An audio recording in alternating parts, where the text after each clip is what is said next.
இது எனக்கும் உங்களுக்கும் ஒரு முக்கியமான அறிவுரை. சமூக வலைதளங்களில் இன்று பிறரை பற்றி எழுதப்படக்கூடிய வார்த்தைகளையும் பிறரை விமர்சிக்கக்கூடிய பதிவுகளையும் அவர் இப்படி இவர் அப்படி என்று தீர்ப்பு கொடுக்கக்கூடிய முறைகளையும் பிறரை தவறான முறையில் அருவருக்கத்தக்க கெட்ட தீய வார்த்தைகளை கொண்டு எழுதப்படக்கூடிய எழுத்துக்களையும் பதிவுகளையும் தான் பெரும்பான்மையாக பார்க்க முடிகிறது. இதில் இறைவனை நம்பிக்கை கொள்ளக்கூடிய கூட்டமும் தங்களை உட்படுத்தி இருக்கிறது என்பதை பார்க்கும் போது கவலை அளிக்கிறது.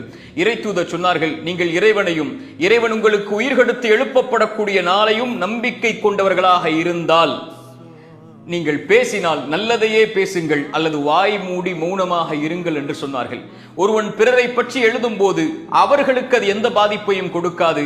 தான் யார் என்பதைத்தான் அவன் எழுத்துக்கள் பதிவுகளின் மூலமாக மக்களுக்கு வெளிப்படுத்துவதாக ஆகும்.